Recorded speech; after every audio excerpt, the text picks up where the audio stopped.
For 30 years, FBI agent Steven Draper had been investigating the disappearances of children under the age of 15 across the US. What he uncovered is almost unbelievable. He himself said he wouldn't have believed it either had he not been the one investigating. He stated in interviews that he never gave his opinion one way or another to his superiors on what he uncovered for fear of the backlash he'd receive. He only asked questions and recorded what the victims' families told him without introducing it as part of the investigation. He said what he discovered has truly terrified him over the years, and that he now routinely does something every single night before he goes to bed without fail. This is his story, as it was told to and recorded by a close friend in 2015. I joined the FBI in 1982 and was quickly assigned to head up a special task force that investigated the disappearances of children under the age of 15. This task force wasn't investigating just random disappearances of children. They had to be unusual or unique disappearances and meet certain criteria for my team or me to get involved. For example, the child had to have disappeared from their house at night with no sign of forced entry or visible evidence as to what happened, disappeared without a trace, so to speak. Hence, the reason this special task force was created. We'd always start out focusing on the parents, family members, or close friends, as they're the most likely suspects in cases like these, which more times than not turned out to be true. It wasn't until 1985 that we ran into the first cryptic case we eventually dubbed Every 7 Years. I don't care if you don't believe what I'm about to tell you. I have my own opinion and still struggle with it to this day. But I'll tell you this. There's no way on God's green earth these people all across the US could be in on the same exact lie. None of them ever knew or met each other, and this was long before the internet was a thing. I still vividly remember the first Every 7 Years case. We learned a lot from this case, being that it was the first time we'd heard it, so we didn't have any ideas or opinions formed yet. We got a call about some parents in a New York City apartment waking up Saturday morning to discover their 6-year-old daughter had mysteriously vanished sometime during the night after they put her to bed. Sometimes, when we'd meet parents, it was hard to judge whether or not their distress was real or fake. When my team and I met these parents, it was obvious right off the bat that they were sincere in their distress. Sometimes you can just tell it's real and they're innocent, especially if you're a parent. This was certainly the case with this family. My team and I, in our minds, quickly eliminated them as suspects, which is not a good thing to do when you're investigating, but we're also human. We sat down with the parents in their living room and proceeded to ask them the standard questions we ask everyone at first. When was the last time you saw your child? Were there any noises? Was anyone else over at the apartment last night? It wasn't until the mother mentioned something that stopped us dead in our tracks. I'll never forget what she said.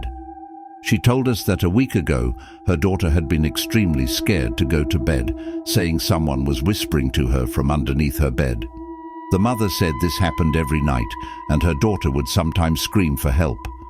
Of course, they'd come running, ask her what happened, and check under her bed, but nothing was ever there. They played it off as her just having nightmares.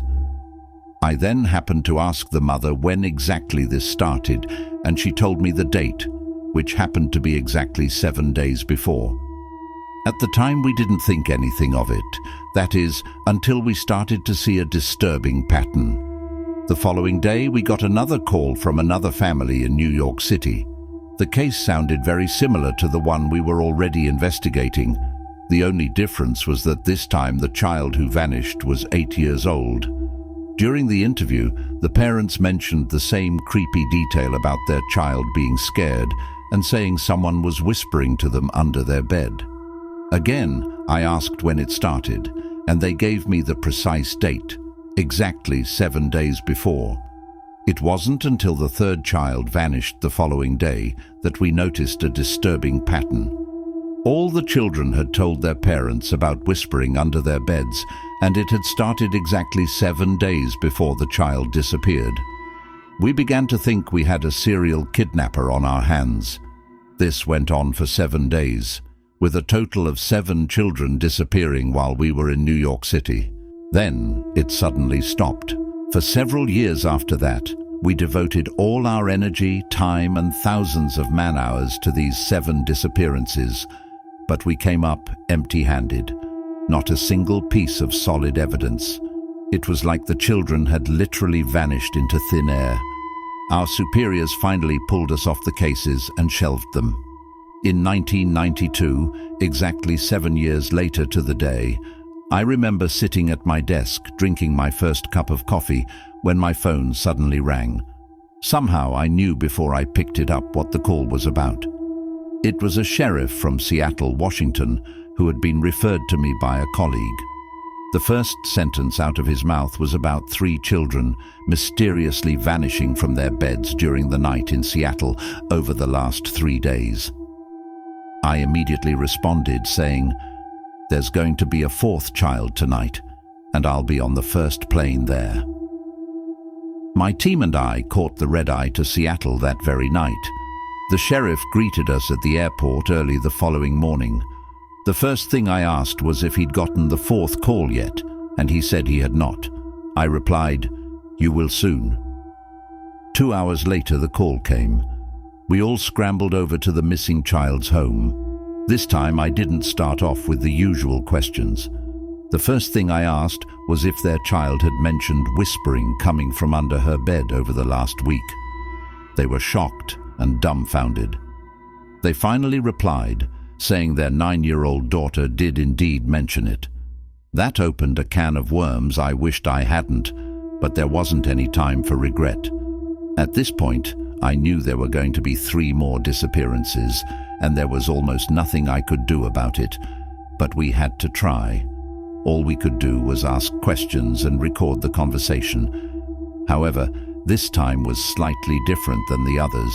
The parents did mention hearing some loud muffling noises coming from their daughter's room. They immediately ran into her room, but she was gone. The windows were closed and locked, so whoever or whatever took her didn't go through the window. It was impossible they'd come out of the room without being seen, as the parents ran quickly from their room to hers, which was less than 4 seconds. We timed it. We knew there was going to be another disappearance, and we debated broadcasting it on the news so parents could be prepared. But the powers that be wouldn't let us, fearing it would cause unnecessary panic. They said it was pure speculation. The following morning, the call we all dreaded came. This one was different from all the rest. The mother happened to walk into the child's room and witnessed something truly terrifying. She stated she had forgotten to wash her child's clothes that she really wanted to wear the following day, so she went into her room to get them. She stated that as she walked in, she witnessed her 7-year-old daughter being pulled under the bed by a rather large, grey, wrinkled hand with very long, dark, yellowish nails. From what she could see, given the only light she had was from the hallway, she ran as fast as she could to the bed to try and grab her, but wasn't fast enough. She screamed for her husband, who came running as fast as he could. They, of course, frantically searched under the bed and her entire room, but could find no trace of her anywhere. Within a few minutes, they called the authorities, who arrived 15 minutes later. Over the next 2 days, 2 more kids disappeared. Then it abruptly stopped. The parents of the last 2 children didn't witness or hear anything. However, they did say their child mentioned the whispering from under the bed. Before we left Seattle, my team and I, consisting of Tom Strickland, Kate Lay, and Bill Perry, sat down at dinner and talked about what we'd all been avoiding for so long. But after hearing what the 5th child's parents said, we could no longer deny it. We all agreed this was something more than a mere serial kidnapper or a deranged person, which led us to discuss otherworldly things, not of this world or things that humans had not yet discovered. We didn't solve anything or come to a solid agreement during our talk at that dinner. We disagreed on a lot of things, but we could all agree that something was happening that no human being could explain. Even talking about it now is still hard for me because I'm a facts and evidence guy. I'm not superstitious, and I don't even believe in God or the devil like I did before. We investigated these 7 cases in Seattle for several years, and like the first 7 cases back in 1985, we came up empty-handed yet again. We were at a loss, and it was hard for any of us involved in the case to openly speak about what the parents had told us. Years went by until November 15th, 1997. I was sitting at my desk eating a ham sandwich from the local deli when an old man with a cane, who appeared to be around 70 to 80 years old, walked slowly into my office and asked for me by name. He sat down and proceeded to tell me a story I shall never forget.